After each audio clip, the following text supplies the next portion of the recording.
Olá, sejam muito bem-vindos a mais um podcast do canal do ACRcast. Eu sou Célia Carvalho, professora, empreendedora e fundadora da ACR Educação. Neste canal aqui nós teremos diversos profissionais que virão para trazer as suas vivências, suas experiências, falando no âmbito da educação. E hoje eu tenho o prazer de receber aqui a Marisa. Seja muito bem-vinda.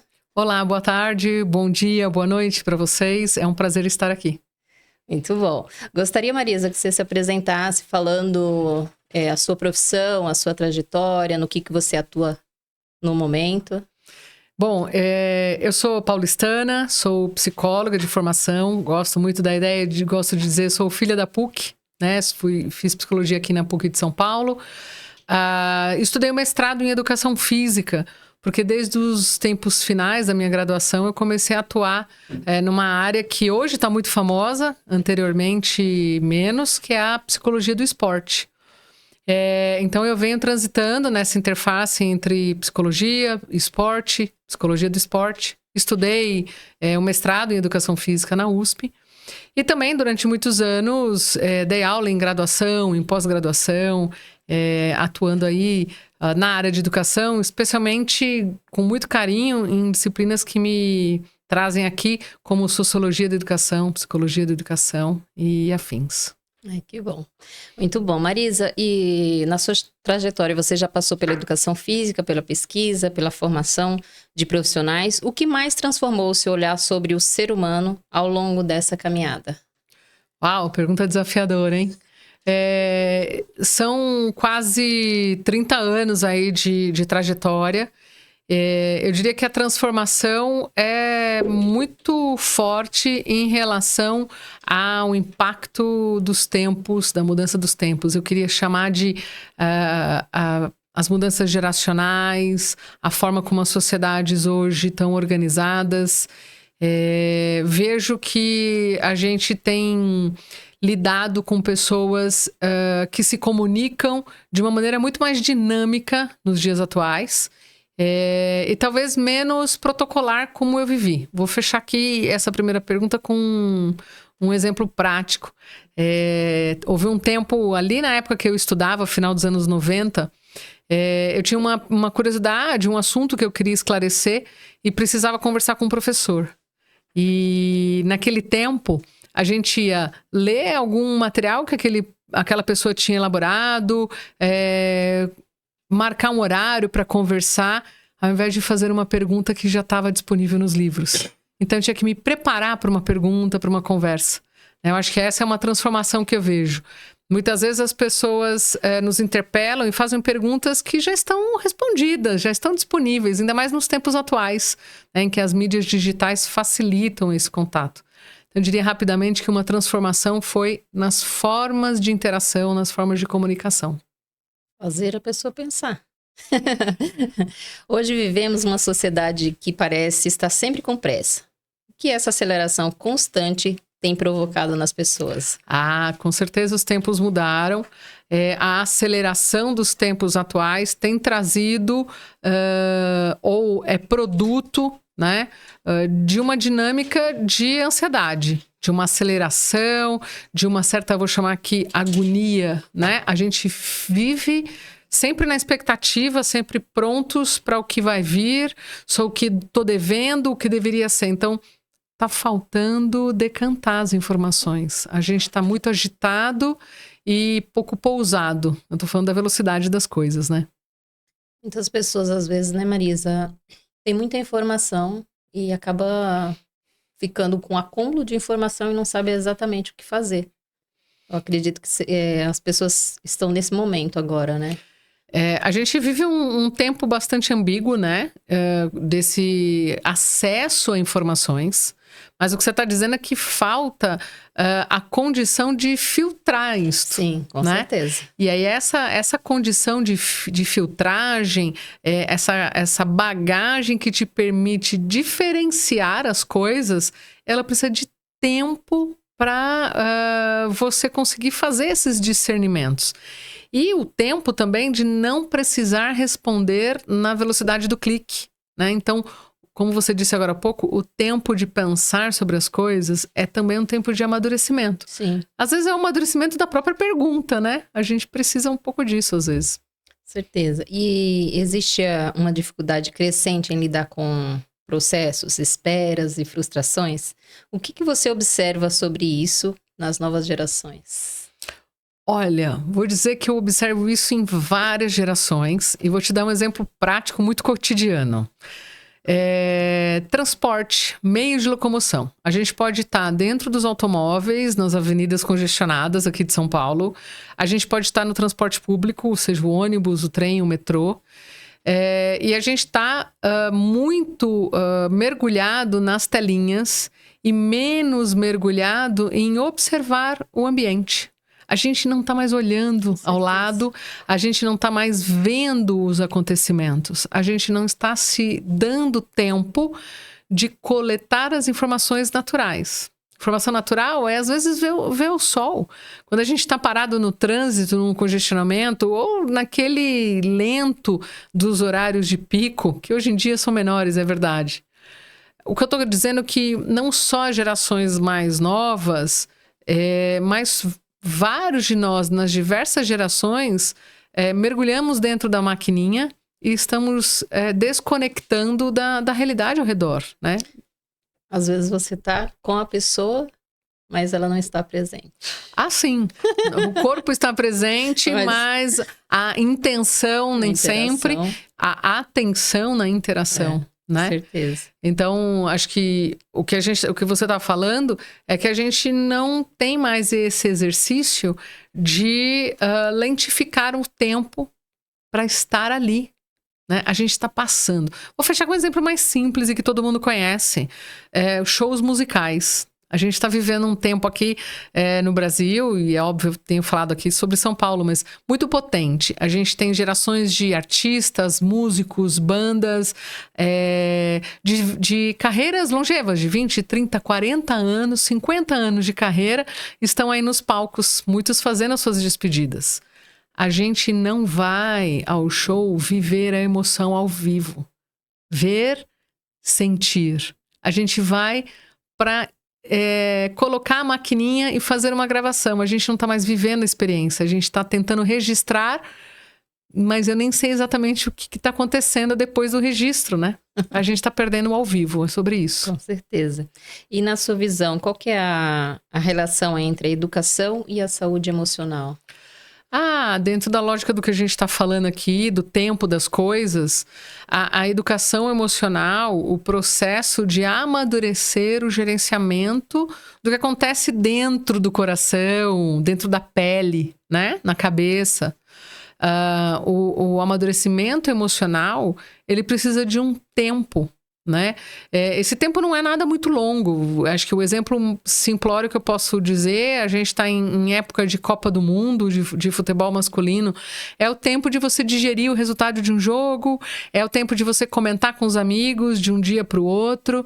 Estas experiências às vezes vão durar horas, talvez 1 ou 2 dias. E aí você decanta uma emoção, seja uma alegria esfuziante, seja uma frustração repentina. Então, a educação e a gestão emocional, elas estão totalmente imbricadas nesse sentido. A gente precisa desse tempo de perceber as emoções para que depois a gente possa se articular sobre como lidar com elas, né? Certeza. E quando nós falamos em neurodiversidade, o que ainda precisamos aprender como sociedade? Nós estamos vivendo tempos muito potentes, né? Hoje nós falamos de comportamentos neurodivergentes, hoje nós temos neurociências revolucionando conhecimentos, mas enquanto sociedade a gente tem muito a aprender, seja simplesmente no diálogo sobre a diversidade humana, e seja sobre a necessidade de nos organizarmos para distribuir os acessos, os recursos, as condições que potencializam a diversidade. Então, quando a gente fala de neurodiversidade e o que a sociedade precisa aprender, é sobre a potência que isso nos chama, né? Então, a possibilidade de olharmos para os indivíduos com as suas características e nos organizarmos para que todos possam se expressar e, obviamente, conviver e se desenvolver, né? A gente precisa, como sociedade, parar para pensar em prioridades, e essa é uma delas. Você acredita que estamos caminhando para uma sociedade mais inclusiva ou apenas criando novos discursos sem mudanças reais? Eu acredito que estamos num caminho de inclusão, porque estamos falando, né? Porque estamos buscando políticas públicas e, obviamente, ainda temos muitas barreiras, limites significativos, mas a gente está no caminho das melhorias. Não sou inocente a ponto de dizer que estamos resolvidos, mas a gente está em tempos de transformação. A vida anda para frente, não tem como barrar ou como voltar atrás. E você, o que você acredita, na prática? Respeitar diferentes formas de aprender, sentir e se desenvolver. Me dá um exemplo do que você quer saber exatamente. Na forma da pessoa aprender mesmo, dela sentir e se desenvolver como pessoa. Veja, aí a gente foi para um cenário, um terreno mais complexo, mas eu vou voltar na ideia do tempo, né? Quando a gente tem a possibilidade de misturar tempos diversos, ou seja, as histórias dos avós com as experiências dos netos, a visão de professores e professoras com alunos com os mais diferentes interesses, gostam de práticas físicas, por exemplo, ou de disciplinas de exatas e cálculos e lógicas. O que eu vejo é que a curiosidade multiplicada no interesse genuíno em olhar para o diferente, né? Então, as diferentes gerações, as diferentes formas de interesse e, obviamente, as diferentes e potentes formas de expressão. O que a gente precisaria abrir e fomentar é o espaço de curiosidade das descobertas. E aí as pessoas, dentro dos seus tempos, né, dos seus jeitos de desenvolvimento humano, vão desdobrando as aprendizagens e vão desdobrando os esforços para superar limites, né? Ou não conseguir ir bem numa disciplina, ou não resolver um determinado tipo de desafio, por exemplo, questões de relacionamento, de grupos. A gente está aprendendo ferramentas de vida, né? São lições, é um pouco sobre isso. Bacana. E muitas pessoas, elas associam a educação apenas à escola. Onde mais acontece a educação na vida de uma pessoa? A gente pode falar de educação formal nos espaços escolares e a educação informal talvez seja mais potente, né? Hoje a gente vive o dilema, como você já perguntou, sobre a questão do excesso de informação, né? E o desdobramento, aí, o envolvimento com conteúdos. A educação, no meu entendimento, é um processo sempre de coeducação, ou seja, é uma aprendizagem contínua e mútua. Nos tempos que eu dava aula em graduação, eu estudando, lendo e dialogando com os alunos, acabei cunhando uma frase, confesso que ela pode ter uma referência, mas que eu não consigo resgatar agora. A educação é um processo de reprodução, construção e troca de práticas, crenças e valores mais favoráveis à sobrevivência da coletividade no futuro. O que eu quero dizer com isso é que a coeducação é um processo contínuo, onde a gente traz o que as sociedades e, obviamente, a história da humanidade nos potencializa, mas a gente se reinventa, a gente se adapta e a gente precisa, enquanto comunidades e sociedades, olhar para esses conteúdos e processos na direção do futuro, mas um futuro coletivo. Isso quer dizer, o que a gente tem feito e o que a gente tem construído, reproduzindo ou inovando, estas formas de convivência e de ciências, elas são favoráveis para nossas comunidades futuras? Pegando nas divergências, nos riscos que nós temos corrido. Então, a educação informal, ela é dinâmica, cotidiana, e presente para todos nós. Mesmo agora, enquanto estamos conversando, eu estou aprendendo. E você costuma discutir a educação para além da escola formal? O que estamos deixando de ensinar quando focamos apenas no conteúdo e nos resultados? Sem dúvida nenhuma, estamos negligenciando as formas de convivência, né? Então, quando a gente pensa numa escola plenamente tecnicista, né, em que as técnicas e os conteúdos estritos são evidenciados, a gente está negligenciando a forma de conviver para aprender. Então, penso que essa dicotomia é parte da dinâmica necessária da gente estar atento. Bacana. Então, vendo também o meio, né, que aquela pessoa vive, né, trazendo aqueles conhecimentos que ela vivencia, a forma dela pensar, dela interagir, tudo isso se, né, ficar mecânico, essa questão do ensinar, deixa de vivenciar tudo isso, né, na troca, né? Deixa de ser uma educação real e potente e passa a ser apenas um ato instrucional, quase que de decoreba. Aprender a procedimentos, vou chamar aqui de tecnicistas. Veja, eu não estou em momento nenhum me opondo a técnicas e procedimentos. Eles são imprescindíveis. Se um instrumentador cirúrgico não conhecer das técnicas cirúrgicas para fazer o devido manejo no trabalho dele, a gente pode ter problemas sérios na sobrevida daquela pessoa que está naquele momento hospitalizada, passando por uma intervenção cirúrgica. Então, as técnicas, né, peguei este tipo de exemplo, mas a gente não pode entender que educação é uma reprodução tecnicista, né? Como diria aí em português, o buraco é mais embaixo. Seguindo esse mesmo raciocínio, o que acontece quando uma sociedade deixa de valorizar o diálogo e a convivência e a troca de experiência? Olha, a gente deixa de aprender, né? A gente deixa de evoluir. As trocas, elas são muitas vezes conflitivas no sentido de demarcar oposições por visões, por histórias, por desejos e necessidades. Mas o diálogo é a ferramenta onde a gente percebe dois logos, né? O diálogo enquanto dois seres ou dois grupos, enfim, onde a gente traz lógicas diferentes a favor de um caminho terceiro, né? O grande ponto é que a gente tem dialogado cada vez menos e tentado impor pseudo-verdades ou verdades temporárias, né? E quando você olha para a sociedade atual, qual mudanças mais te preocupam no desenvolvimento das crianças e adolescentes? As mudanças, sem dúvida nenhuma, onde a gente tem menos movimento humano. Tá mais do que desenhado e justificado. Hoje a gente tem falado também do envelhecimento populacional. E uma das questões que se evidencia é a importância do movimento corporal no envelhecimento.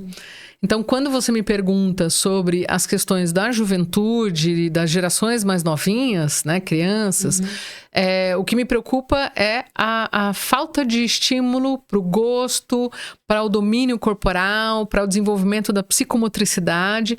Então, estou falando de fundamentos corporais importantes para toda a vida, até lá no envelhecimento, de fundamentos corporais para o controle da ansiedade, para o foco de atenção, para as formas de interação, sem dúvida, né? Para o arriscar-se, para o frustrar-se, lidar com emoções como, por exemplo, a frustração de não conseguir executar um movimento. Então, considerando aí a minha bagagem, transitando entre psicologia e esporte, da aprendizagem ao mais alto nível, a minha preocupação é a gente estar se mexendo menos e estar inspirando menos as próximas gerações a esse tipo de exercício.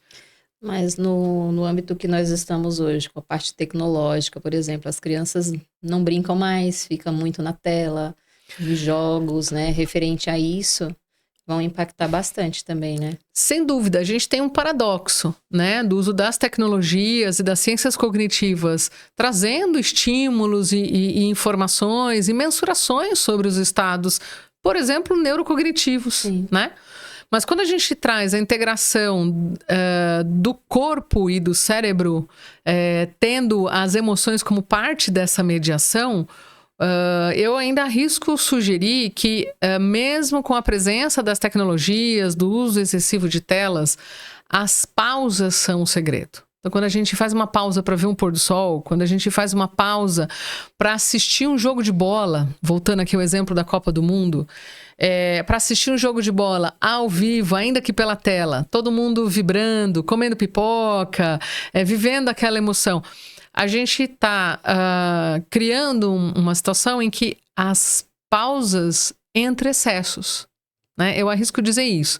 Não dá pra gente fazer o esporte, vou dizer aí, 18, 20 horas por dia. Isso é um excesso. Sim. Então a gente precisa de pausas corporais e que também serão mentais e emocionais. E as telas a mesma coisa. Então acho que a minha ideia seria a gente conseguir criar uma interface entre esses dois elementos. Nós não vamos andar para trás. As tecnologias e as telas, elas são onipresentes na nossa vida. O que a gente precisa é achar os equilíbrios. Sim. Esse é o desafio que a gente tem nos tempos atuais e para frente. E a tecnologia ela veio para agregar, para trazer mais, vamos dizer assim, transformação na vida das pessoas e não tomar o espaço de outras coisas que você já vivenciava, né? Sem dúvida. A questão da tecnologia e das redes sociais. Veja, se eu pegar jovens e redes sociais, né? Então são redes, né? Sociais. Ou seja, são espaços de socialização que hoje acontecem sem a mediação do corpo, do ao vivo. Então, esta transformação precisa ser pensada. Porque quando eu digo para você, não gostei do seu penteado, e você diz para mim, mas é o penteado da moda, e eu gosto do meu jeito, e o seu penteado é que está desatualizado, etc., a gente perde a possibilidade do ao vivo dizer, não, olha só, é só dar uma escovadinha e ele muda. No ao vivo a gente tem um espaço de mediação. Eu peguei um exemplo bem banal, bem boboca até, mas o que eu quero dizer é que quando a gente entra só no embate do eu gosto disso, isso tá certo, isso tá errado, pelas redes mediadas na tecnologia, a gente usa palavras, desenhos, emojis, deleta, bloqueia. Quando a gente está ao vivo e a cores, o olho no olho tem uma condição de mediação outra. E aí você não consegue usar palavras de baixo calão com a mesma acidez. Porque você está vendo o rosto da outra pessoa. E você está nesta conexão corporal, vivencial, né? Corporal no sentido de que estamos aqui ao vivo. Sim. Isto cria uma moldura de manejo emocional diverso. Então, esta transposição. Agora, eu quero fechar até fazendo um outro apontamento para cima disso. Uma coisa é a gente olhar para os jovens, a molecada, os adolescentes, pré-adolescentes, que estão vivendo esse tipo de interação. Mas outra coisa são os adultos que estão junto nessas mediações. E muitas vezes o que a gente tem tido são pais, mães, avós, enfim, pessoas de várias idades entrando no meio dessas conversas de jovens a ponto de tirar dos jovens a oportunidade de experimentar e resolver e lidar com essas mediações. Então a coisa está muito complexa, porque são muitas camadas que se sobrepõem em algumas cenas. E aí a gente está deixando a juventude perder oportunidades de fazer autorregulação emocional. Não porque não estão fazendo cursos de autorregulação, porque não estão vivendo as oportunidades de experimentar as emoções a ponto de não explodir. Né? Então a ideia da autorregulação enquanto um caminho. Bacana. Existe uma diferença entre informar e educar. Como você enxerga essa questão nos tempos das redes sociais? Falamos bastante de redes sociais, né? Então, eu gosto de traduzir palavras. Informar é dar forma, né? Então, muitas vezes, a gente tem aí a coleta de dados, essas formas soltas, que precisam ser traduzidas em conhecimento. E esta tradução, de novo, que seria aí o manejo da educação. Né? Então, a educação enquanto um processo que envolve valores, crenças e uma instrumentalização não só tecnicista, mas uma instrumentalização para objetivos coletivos, para melhorias, para uma evolução acadêmica também, claro, mas essa relação entre informação e educação mediada por um espaço estreito das redes ou das mini tecnologias, vamos dizer assim, está sendo muito limitante, sem dúvida. E o esporte, as atividades coletivas já tiveram um papel muito forte na socialização das pessoas. O que mudou ao longo dos anos? Olha, o esporte continua tendo um espaço grande de mediação, de socialização. O que tem mudado são, de fato, as formas de acesso, né? Eu sou de uma geração em que a educação física escolar era muito presente. Houve um tempo, inclusive, em que a gente tinha atividades de educação física no contraturno, em relação às atividades comuns ali, acadêmicas, do ponto de vista das letras, né? Da sala de aula sentadinho. A vivência, você falou bem, a vivência de ir às competições, às arquibancadas, assistir. Então, grupos de amigos, você me deu uma ótima lembrança. Eu tenho grupos de amigos com quem eu convivi, ginásios do Ibirapuera, de torcer por times, né? Então, a socialização de uma maneira ampla, do praticante àquele que consome. As próprias escolas também competiam entre si, né? Era bem bacana. Sim, ainda existem as competições escolares, mas cada vez mais restritas, cada vez mais limitadas, até por falta de estrutura, por falta de incentivo, por políticas públicas que não estão alinhadas com o desenvolvimento da juventude nesse sentido, né? Eu espero, a gente tem aí de um ano e pouco para cá, novas legislações ainda em implementações e modificações, mas eu tenho esperança que com novos caminhos a gente possa fazer melhorias a esse respeito. O que perdemos quando diminuímos os espaços de convivências, brincadeiras e construção coletiva? Perdemos essa riqueza da diversidade, perdemos oportunidades de descobrir novos caminhos, né? Então, a gente realmente está num cenário onde socialmente a gente tem produzido grupos não só menos ativos fisicamente, mas menos ativos emocionalmente, no sentido de construção desses elos, né? A gente está se fragilizando socialmente. Estamos virando mini bolhas, cada vez mais. Com certeza. Que tipo de sociedade estamos formando para o futuro, a partir das escolhas que fazemos hoje? Eu diria que estamos potencializando uma sociedade duvidosa. Uma sociedade com muitos riscos, com muita individualização e menos possibilidades de inovação, né? Então a gente tem, vou fechar de novo num exemplo muito concreto, né? A gente tem vivido momentos de transformação das grandes cidades, onde ruas que tinham 10 ou 20 casas se transformaram em 2 ou 3 grandes empreendimentos imobiliários, né? Então uma rua onde o trânsito tinha 10 ou 20 carros, hoje tem centenas, né? Esta mudança dos espaços físicos, elas também têm trazido muito fortemente para um lugar, para olhares de uma excessiva individualização e uma excessiva privatização dos espaços. E aí está todo mundo no privativo, não é meu, né? Então essa mobilidade coletiva, esse pensar os espaços. Eu dei o exemplo do espaço do trânsito, mas os espaços recreativos, Sim. né? Os espaços de saúde, né? Os espaços de sobrevivência. Então, a gente eu tenho dúvidas a respeito do que a gente está fazendo, mas também tenho esperanças porque a sociedade é muito dinâmica, né? E as necessidades, quando elas são urgentes, quando elas gritam, as grandes transformações também podem acontecer. Mas a gente precisa estar aberto para isso. Estamos criando crianças para serem felizes ou apenas para serem produtivas? A gente está criando uma sociedade diversa para muitos caminhos. Tenho esperança de que muitas crianças e jovens se desenvolvam num processo de felicidade por essas questões coletivas, né?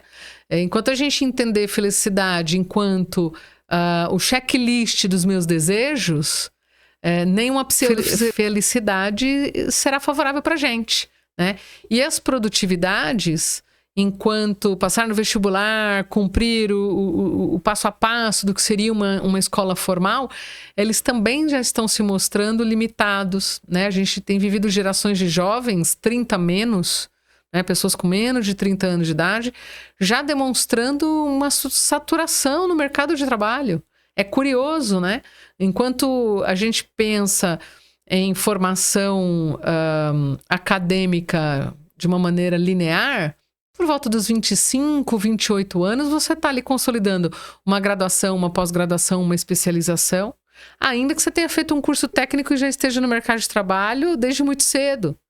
Mas o que eu estou dizendo é que com 30 anos de idade estamos infelizes porque não gostamos da produtividade, não nos vemos sentido no nosso fazer, e aí a sociedade está ficando perdida, porque a gente tem também novas gerações muito bem preparadas em alguns aspectos técnicos, mas não felizes. Então eu tô falando tudo isso para devolver a tua pergunta e dizer, tem um baita paradoxo entre produtividade e felicidade, e eu chamaria de o sentido da vida, que é uma das questões que a gente se pergunta todos os dias ou ao longo de uma vida inteira.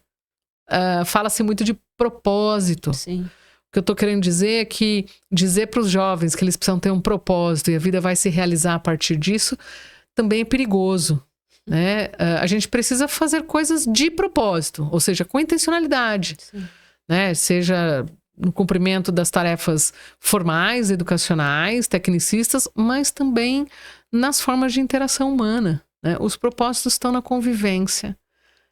Talvez esses sejam os diferenciais que a gente precisa estar atento. Você falando sobre isso, me veio aqui na mente uma coisa que tem acontecido bastante, que é referente a parte na internet que o pessoal coloca lá das mídias, né, que é muito fácil. Eu ganho dinheiro assim, assado. E aí os jovens, eles começam a querer também fazer quase nada e ganhar bastante.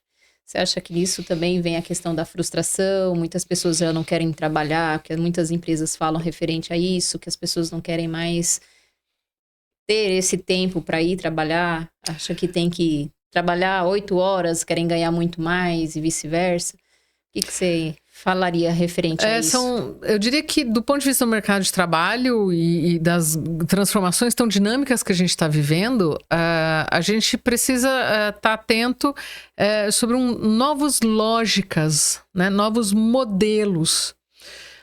De uma certa forma tem um paradoxo, porque a tal da geração Z que se fala não está repetindo exatamente um protocolo que gerações anteriores viviam, né? A formação, o ingresso no mercado de trabalho e uma carreira linear, né? De promoções específicas e tal.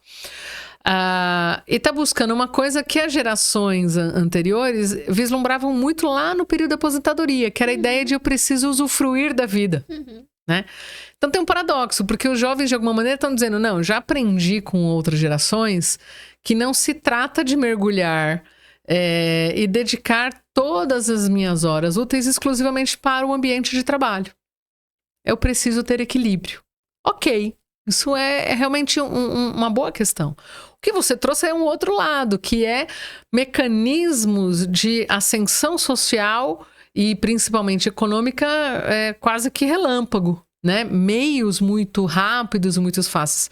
Acho que quando eu dei o exemplo de gerações 30 menos exaustas, são muitas vezes pessoas que entraram no mercado de trabalho, ocuparam cargos e facetas de respeito, de possibilidades econômicas grandes, mas não são suficientes. Então, a gente tem aqui realmente um grande desafio a ser alinhado.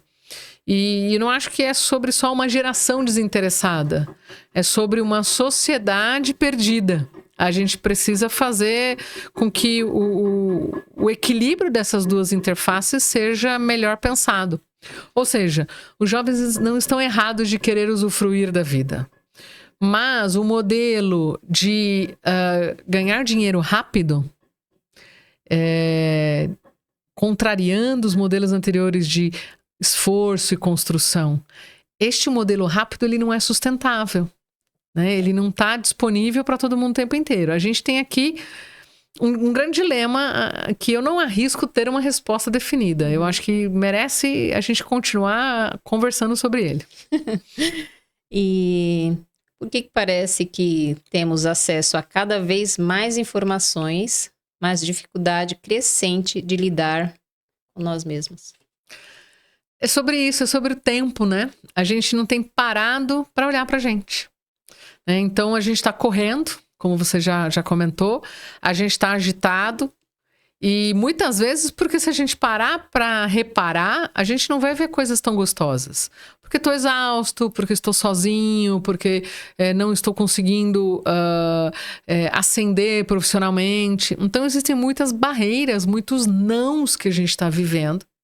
Então quando eu paro e vejo que eu não estou evoluindo, isso é angustiante. Portanto, às vezes é uma válvula de escape a gente continuar correndo. Mas se a gente começar a dar uma desaceleradinha e olhar de frente pro espelho e dizer, tá bom, eu não tô indo bem. Isso é angustiante, a gente não tá olhando pra gente, mas apesar ou diante desta angústia, a gente tem a possibilidade de se organizar. E aí é que vem o segredo. Então, o que parece ser um problema contém a própria solução. O autoconhecimento, o olhar para a sua trajetória de vida, os meios que você tem acessíveis ou aquilo que você precisa buscar ainda, né? São caminhos de uma aprendizagem contínua, né? É a escola da vida. O que a sociedade moderna está nos fazendo esquecer sobre o que realmente importa na formação humana? Uau, falamos várias coisas, né? Mas a sociedade dos tempos atuais tem nos acelerado a ponto de nos fazer esquecer que o que realmente importa é o que marca dentro, né? A educação, enquanto um processo formal e informal, é um processo contínuo, dinâmico e de trocas. Então, mais do que uns passarem por cima dos outros, mais do que vivermos ambientes competitivos, que o que importa é chegar na frente, a gente tem vivido modelos sociais que nos levam a esquecer que o essencial, de fato, está na convivência. Estou lendo um livro atualmente e ele tem me dado vários tipos de insights, entre eles a ideia de que na velocidade, na correria, a gente pouco se olha, se vê, e as formas de interação também são distanciadas. E o modelo atual tem trazido cada vez menos oportunidades para o abraço. E o abraço é uma das poucas coisas que só existe em dupla. Então, quando você me pergunta dos modelos da sociedade moderna, o que a gente tem perdido, eu estou dizendo que a gente tem perdido essa conexão, tempo, né? E espaço destas conexões, né? O abraço enquanto aí uma ação muito visível, em que a gente possa perceber o que a gente está perdendo. O que significa educar para a vida e não apenas para o mercado? Veja, eu estou lendo uma biografia em que a autora faz essa definição, né? Em algum momento pergunta-se sobre o que é a vida e ela vai dizendo que a vida é uma grande escola, né? Onde a gente vai vivenciando situações programadas e obviamente muito inesperadas e que trazem as lições, né? E obviamente precisam ser exercitadas, exatamente como um ambiente escolar. Então, educar para a vida ou viver em educação significa a gente estar atento para uma construção que vai além da nossa biografia. Nós somos hoje um grupo social que é a sequência de outras pessoas, dos nossos pais, dos nossos avós e outros tantos antepassados. E sucessivamente somos referência para os mais jovens. Então, educar para a vida significa a gente lembrar também dessas conexões temporais do passado, do presente e do futuro. Educar para a vida é educar para uma experiência em que se pode ser feliz de maneira mais ampla do que apenas tendo.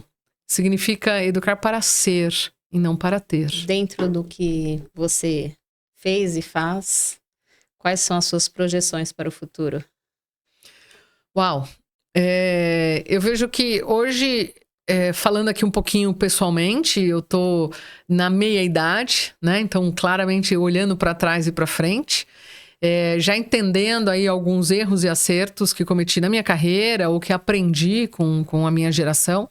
E olhando para frente e vendo que é o momento de produzir aprendizados formais, o que eu vou chamar quase que uma forma de legado. Né? Quando a gente olha para frente e diz assim, se eu parasse tudo agora, se eu me aposentasse, o que eu gostaria de deixar?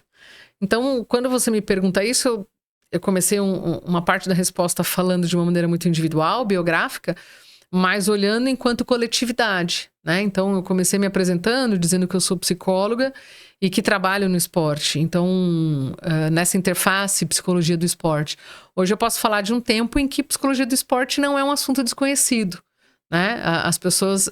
essa é uma expressão que está pulverizada.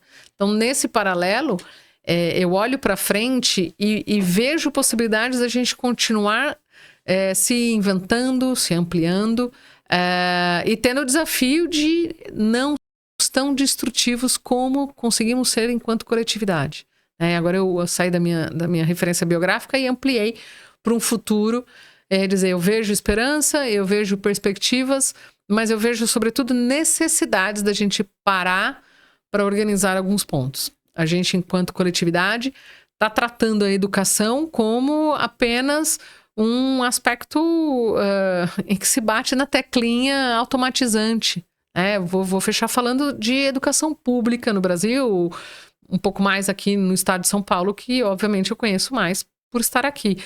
Mas a gente está correndo atrás de indicadores e muitas vezes o número pelo número. A gente está esquecendo de olhar para a qualidade de vida, para a remuneração, para o respeito, para a saúde, para a potência do que é ser professor.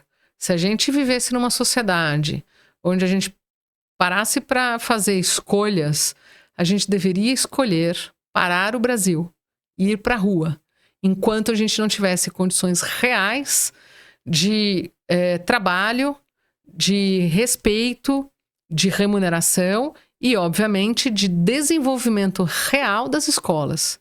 E aí eu estou falando de educação pública, de educação para todo mundo, nos 4 cantos do Brasil, na diversidade de populações que a gente tem no Brasil, com a diversidade de características humanas que a gente tem.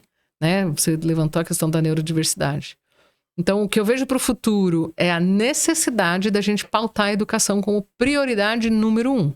A gente não vai andar muito enquanto sociedade, enquanto formas coletivas, se a gente não alinhar o direito de todos aprenderem a ler e escrever, aprenderem a socializar, aprenderem a se expressar e a inovar, a construir novas formas de resolver as demandas de uma sociedade tecnológica, de uma sociedade futurista.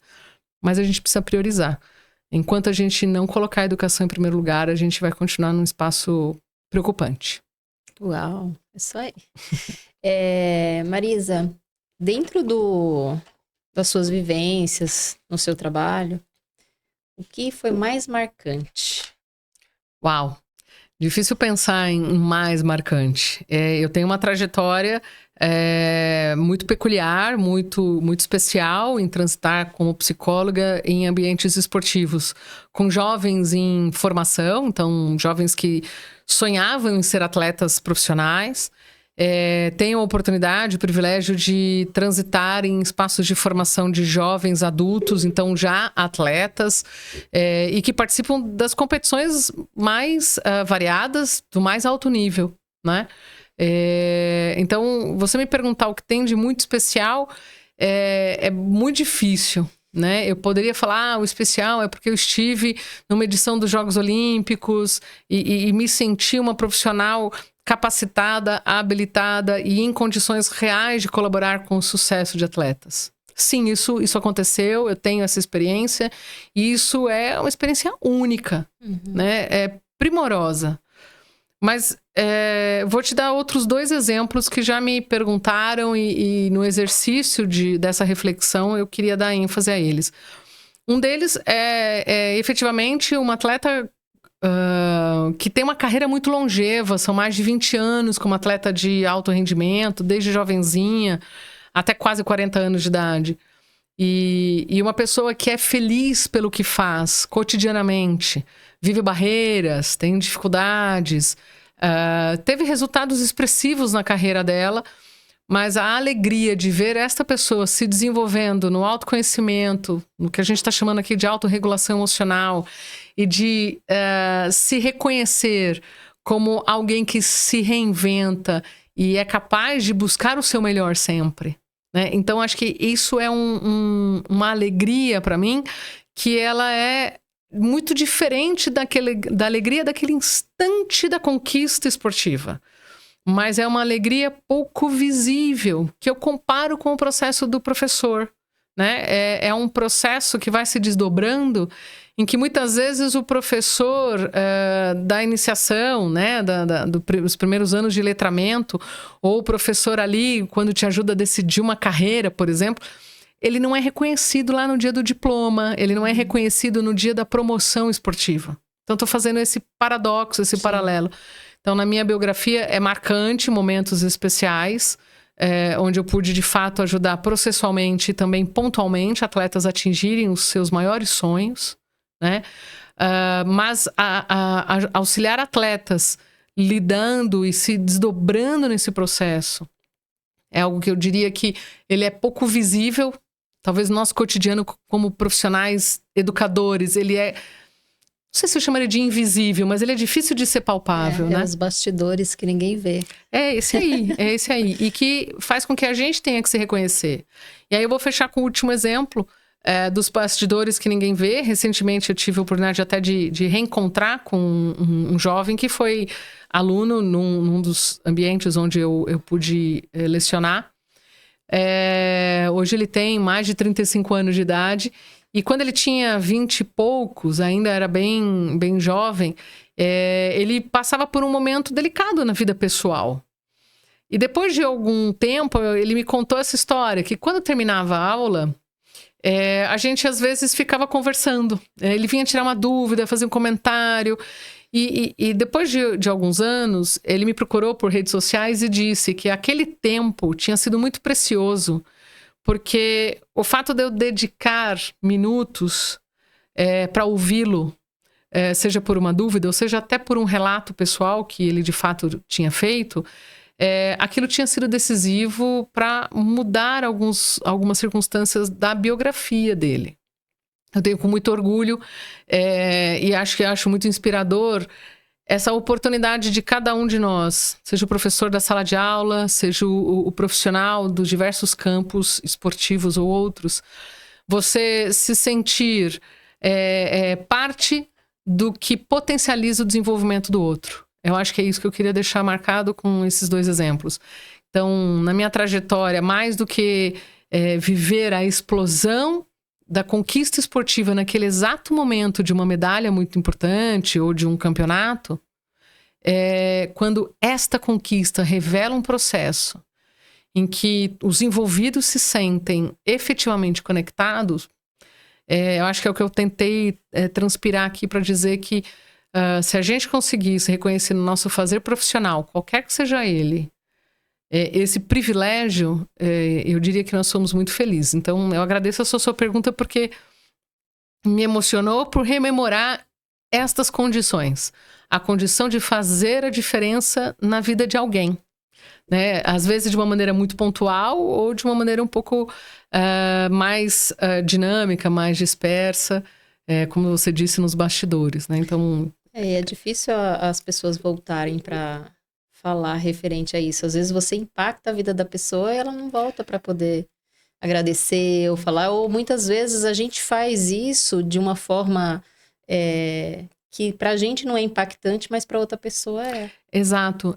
Eu acho que isso, se a gente pudesse deixar uma mensagem para profissionais da área de educação, para educadores, para alunos, para todos nós da sociedade. Quando eu falo com muita tranquilidade sobre a importância da educação, é porque a gente simplesmente não estaria aqui se a gente não tivesse os professores do letramento, os professores da matemática e das ciências, da história e da geografia. né? E a gente poder se reconhecer no sucesso alheio e receber esses feedbacks é algo que a gente deveria cultivar, né? Então, voltar para a escola e reconhecer... Nem sempre a gente vai conseguir reconhecer um fato específico, como eu tentei descrever. Mas acho que uma proteção emocional para professores, professoras e gestores da escola é esse exercício de voltar para casa, se não cotidianamente, mas em algum momento, semanal, mensal, olhar para trás e dizer, pô, apesar das agruras, dos esforços, eu vi um desenvolvimento. Então, você se reconhecer na realização. Isso é um dos fatores que coloca profissionais de educação tão suscetíveis a dificuldades emocionais. Porque a gente não tem este feedback tão claro. Então, ele é um trabalho muito, muito desgastante. É um fazer contínuo, repetitivo, no sentido de que você vai desdobrando, e no outro ano de novo, e na outra turma de novo, e no outro semestre, e o retorno que te retroalimenta, o retorno que te emociona, o retorno que te recarrega as baterias para dizer, pô, é mais uma turma, né? É mais um processo. Então, acho que a gente peca muito como sociedade, por isso que eu falava da importância da remuneração ou das condições de trabalho. A gente peca por falta de condição de dizer o que você está fazendo faz diferença para mim. E eu acho que eu estou dizendo aqui meio ilusoriamente, mas dizendo como uma autoproteção para educadores, você precisa olhar para o que você está fazendo, também você reconhecendo. Porque o sistema não favorece esse reconhecimento. A gente precisa se proteger. Quando a gente faz algo que você dá o seu melhor também, referente àquilo. Às vezes, para o próprio aluno, você pode falar, dá ali a instrução, faz com que aquele aluno progrida. Ele vai progredir porque você fez ele entender que ele era capaz. Perfeito. Que não deixou ele para trás referente a determinado assunto, a determinada, vamos dizer assim, incapacidade, não seria essa palavra, mas que naquele momento ele não se achava capaz de fazer algo e você insistiu, acreditou. É um tipo de interação dentro da relação escolar, da relação professor-aluno muito única, né? Então, quando eu te falo de um aluno que me trouxe um feedback sobre a importância, era um pouco disso, né? Ele está dizendo, de alguma maneira, não só uma questão de eu acreditar que ele podia fazer aquilo, mas eu simplesmente disse, eu tô te vendo, né?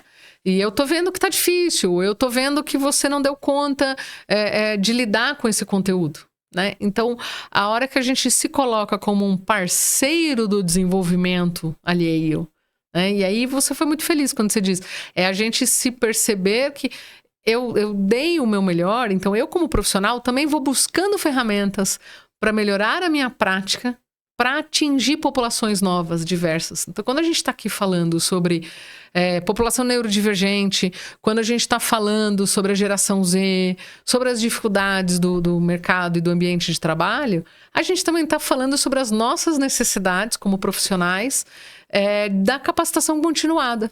Né? Então, o espaço entre os professores e gestores, enfim, profissionais de educação, trocarem entre si para também se perceberem como parte de uma comunidade que faz a diferença. Ainda que não tenha a visibilidade dos grandes astros, né? Então, por isso que quando a gente faz o paralelo dos artistas, dos influencers ou dos esportistas de alta performance, a gente também está fazendo uma comparação com a fotografia, né? Fazendo menção aí às redes sociais, a gente tem aí uma das redes que a essência dela é imagem. Né? Então, eu ouvi outro dia uma expressão dizendo o seguinte, eu tô comparando os meus bastidores com o palco do outro. E aí a gente tá sendo muito desigual, né? Ou promovendo um palco que nem sempre corresponde a todos os esforços que os bastidores nos estimulam, nos instigam, né? Sem contar que a gente vai ser a referência positiva ou negativamente. Então, a gente tem que pensar relativo a isso, né? De que forma que a gente está impactando a vida de qualquer pessoa. A gente está falando desde o aluno até o profissional em si, né? Então, É isso mesmo. É ser um referencial, Sim. né? Muitas vezes, para dizer daquele jeito, é inspirador, eu quero seguir, né? Isso me estimula. E às vezes não, né? Um referencial dizendo assim, pô, mas aquilo lá não agrega, né? Não constrói. Mas é complexo, não é simples a gente dizer tem o certo e tem o errado, né? É mais dinâmico do que dicotômico ou binário. Talvez por isso que a gente viva e continue insistindo que a coeducação é o nosso caminho.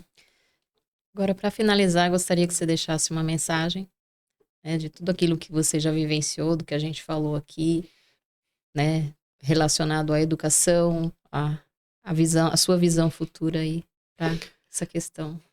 Olha, acho que a minha principal mensagem, eu vou me repetir na ideia de nós escolhermos a educação formal e informal enquanto uma necessidade da nossa sociedade, mas com o paradoxo de que se nós não temos um movimento coletivo, que é político, que é acadêmico, que é de minorias, mas a gente tenha também os movimentos individuais dos pequenos grupos. Acho que a mensagem é, eu não vou mudar de mundo, muito provavelmente eu não vou mudar o mundo, mas eu tenho condições de influenciar no meu mundo. E o meu mundo muitas vezes é a sala de aula, é a quadra, é o tatame, a piscina, é aquele contexto, é aquele lugar onde aquelas pessoas, naquele tempo, né? Então é uma turma deste semestre, onde estamos interagindo por meio de algumas circunstâncias e de um conteúdo. Então eu acho que a mensagem é a gente se fazer presente, atento, verdadeiro e, dentro do possível, apaixonado na troca das aprendizagens em que o ambiente escolar exige da gente. E, obviamente, a gente entendendo a educação como um ambiente amplo, né, e não só da escola, mas da vida. Muito bom. Marisa, gostaria de te agradecer. Foi muito gratificante o nosso bate-papo aqui hoje. Sou imensamente grata por isso, por trazer o seu conhecimento, as suas vivências. E eu tenho certeza que o nosso público vai adorar. Eu também agradeço muito, foi muito emocionante para mim retomar algumas ideias e mergulhar na educação de uma maneira que fazia um tempinho que eu não fazia. Eu agradeço porque foi uma gostosa oportunidade. Obrigada, viu? E para vocês que estão aqui nos assistindo, se você ainda não nos segue, compartilha, curte o nosso podcast, tá? Um grande abraço e até o próximo.